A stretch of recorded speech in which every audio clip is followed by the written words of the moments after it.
What is up, guys and girls? Welcome to another episode of the Nonstop Review. I'm your host, as always, Devon, and joining me equally as always is Rick. Hello, everyone. And those of you familiar with this version of the podcast know we don't like to mince words, we like to dive straight in. So with that in mind, Rick, what are we doing today? Steven Universe Season 5, Episode 10, Kevin Party. 3, 2, 1, and go. Wouldn't it be weird if Kevin 11 showed up? Yeah. That's not a very good way of putting posters up, Stephen. No.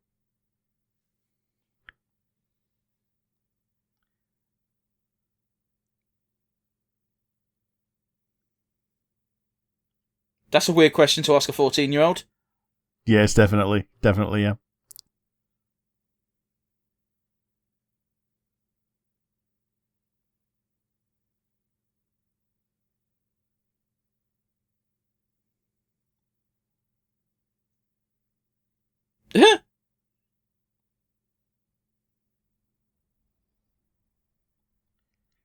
Yeah, he's still got the on for Stefani. Yeah, and I just realised Stephen's still having issues with Connie right now. Yep.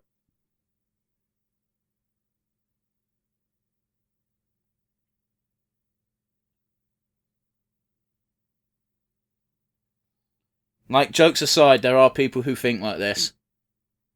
Hmm.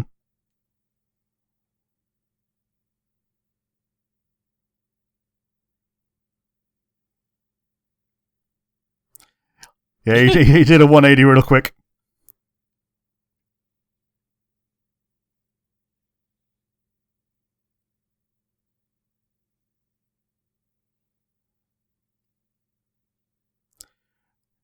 I'm under the impression that he actually hasn't.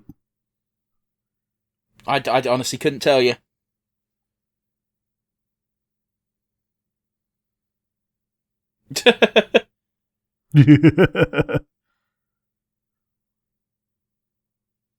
It's honestly the quickest way to get a phone number. It's to just give you a fuck it. Who the fuck listens to a phone number nowadays? Yeah. Like on iPhones, you can even just wave them at each other. Is that meant to be a gag? Maybe, because I think he's got the same shaped face when he did that. He does, and also Clarence's stepdad looks like Greg. Yeah, fair enough. Oh, by the by, completely weird coincidence. Clarence is coming back to Cartoon Network. Is it? Okay. Yeah, it's not new episodes. They're just rebroadcasting old shit. But I do think Clarence is underrated. It was pretty funny.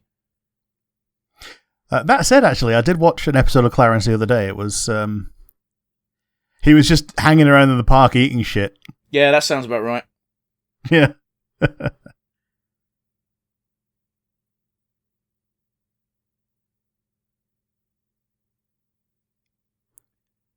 This is the worst type of party. Yeah, just a couple of people chatting and then just somebody wanting it to be a bigger party while people are just trying to vibe. Yeah.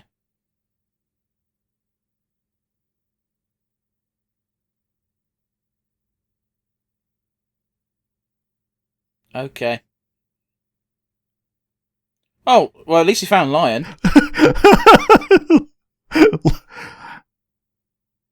Lion just, like... Oh, Lion's been chilling with Connie, hasn't he? Yeah. Yeah. Oh, she's done something different with her hair. Yeah, she got a haircut. I don't even think it's a haircut, is it? It's just styled different. You know what? I also haven't seen her in so long that I don't know if I'm making shit up. Yeah.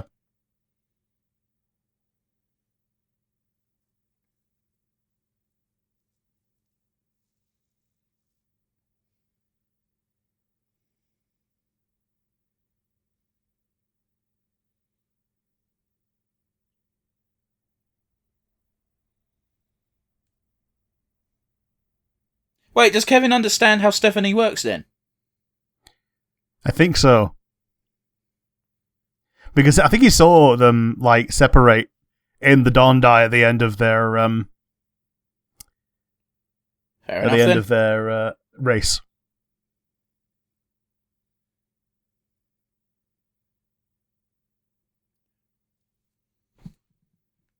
Aww. Hmm.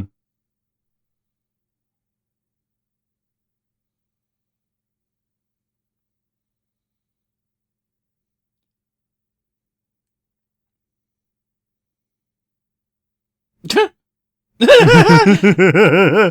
got a beard of tears. I was going to say, he cries better than Deku.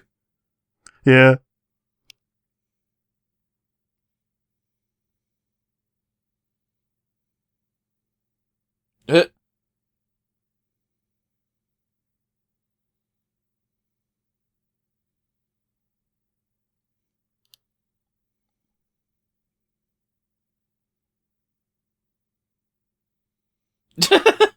Dog. But doesn't that character just to the right of line look just a bit like Barney?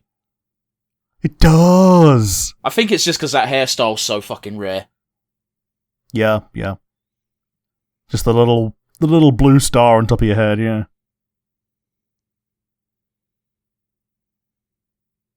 I would also not be a fan of some dude coming up to me saying, "Give me your jacket," unless it was Arnold Schwarzenegger in The Terminator, because I don't want to die. Acquire your boots, your pants, and your motorcycle.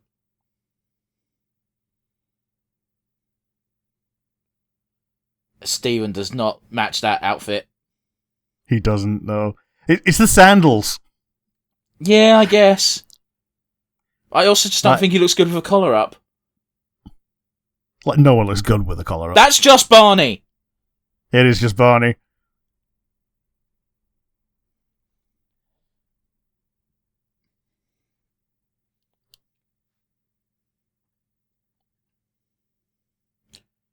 Oh, Kevin's a dick. He is. See if I didn't know that anyway. Oh, he dances good though, I'll give him that. Look at Lion. Oh, I fucking hate this shit so much. This is shit you need to put behind you. Like, okay, Kevin's a teenager himself, just an older teenager, I get that. But there's a certain age you get to where you got to stop with this fucking bullshit. Yep. I think everyone's gone through this, and everyone needs to learn how to grow through it.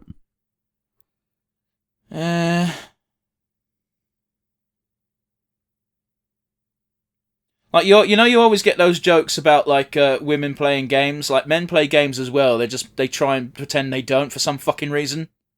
Yeah. I feel really bad for Connie in this moment. 'Cause I imagine if Steven went with his original plan, this would have gone a lot better. Yeah, it's Now, don't get me wrong. I also don't think you should drop yourself at someone's feet and grovel. But there's a middle ground here. Yeah,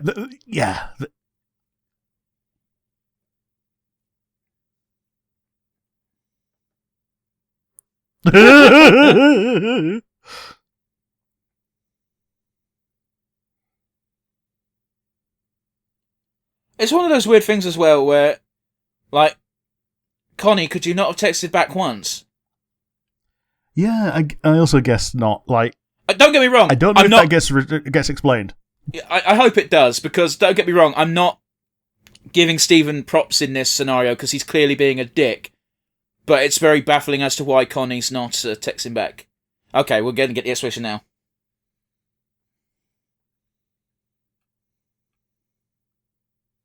Oh, you're a fucking idiot too. Okay, that's fine.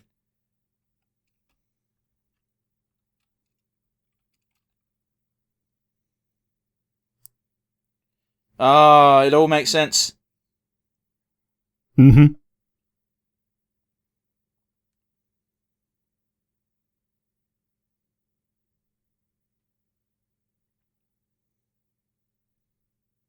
This is surprisingly emotionally mature for a 14-year-old. Mm-hmm.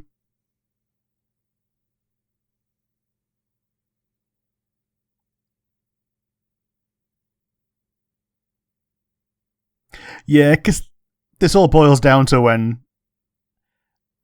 Steven goes, "Yeah, no one got hurt," and Connie goes, "I got hurt," and Steven goes, "No, you didn't." Yeah, no, I know that was the crux. It's just the resolution's taking some weird turns is all. Ha!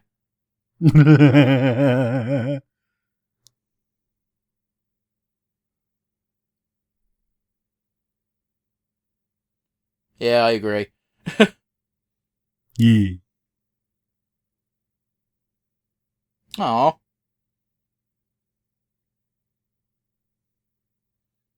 Am I crazy? I just really wanted to see the pair have a quick hug. Yeah, I mean, yeah, totally. Me too. I hope they don't fuse for the sake of Kevin.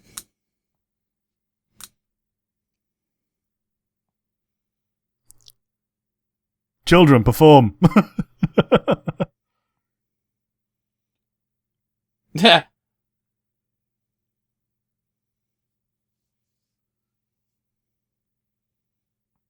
Aw, dick.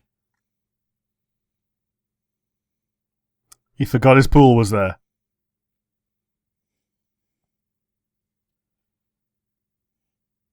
Yeah, you gotta laugh. Don't forget, Lion's practically Jesus. Yeah. Well, that was certainly a resolution of an episode, but what did you think? It was alright. I wasn't expecting a Kevin episode to be enjoyable in any way. And yeah, like you say, it was a resolution episode. And it's something that needed to happen. How about you? What do you think? It was actually okay. There's a lot of times where I wasn't screaming, but you could hear me getting frustrated with the episode. But, you know, it kind of had to work that way, otherwise it kind of would have been no big deal, which would have made everything up to this point stupid. Yes. So yeah, all that's left to do is determine our final moments. So with that being said, Rick, do you have a favourite moment? My favourite moment is Connie going, "So Kevin is your best friend now?" And both Stephen and Kevin go, "Wait, no." I think that was my funniest part of the entire episode, and that gets my favourite moment. How about you? What was your favourite moment? Well, it had me getting a bit frustrated in my place, but my favourite moment was certainly the part where it's like they look like they're about to hug and proper makeup, and at least they've proper made up, and that's what counts. Yeah, totally. So all that's left to do is fill out our all-important MVP board. Rick, who's going on it? As much as it annoys me, I think it's got to be Kevin. Go on. Not all of his advice was good. None of his advice was good. Yeah, okay. But the fact that he was willing to give it and that he was willing to stage this whole thing. Okay, he didn't want it to be just to get Stephen and Connie back together, although he kind of did, but he didn't know that it was for an actual reason. He just wanted Stevani. He didn't know that the result that he wanted wasn't going to happen, but he still went to the trouble of staging things for what the viewers and the characters needed. That's true enough, although I get a suspicion that even without this, problem probably would have resolved, but this was certainly a more fun way to resolve it creatively. Yeah, this is how it resolves today. How about you? Who would be your MVP this time? I'm going to give my MVP award to Connie, despite the fact that some of her logic was a bit baffling. True. It's one of those things of people playing games is never fun or mature. Well, I don't think Connie was playing games, it's just a lot of her logic just didn't make any sense. Like, it's kid logic because she is a child, and that's fine. Yeah. But it's just like, I didn't want to send you a text saying that I can't talk to you right now, because then that would be talking to you and defeat the point, and anyone that looks at that objectively for 2 seconds is like, well, that's fucking ridiculous. Yeah. You could just amend it by saying, I don't want to talk over text, but I'm not ready to see you face to face. There's a million ways to resolve this. However, she's 14, so it's fine. Yeah, it's flawed logic, and she stuck to her own guns to a frustrating degree. But it's solved now, so it's all in the past. Yeah, but at the same time, I think she was less annoying than Stephen about it. Stephen actually took Kevin's advice, as he said. Yeah. But yeah, that's going to do it for today. Join us again next week for more Steven Universe, and it looks like we're going to get the introduction of that character that Rick won't shut the fuck up about that's only here for 2 episodes. I did shut the fuck up about it. Yeah, I know, but like you spoke about... Okay, Rick doesn't actually talk about Emerald that much. I just remember when we were doing the flag idea, I was like, what's this character? You said Emerald, and you wouldn't shut up about her for a week. And that week has expanded to 2 years in my brain, despite only being a week. But yeah, join us then, guys. Laters.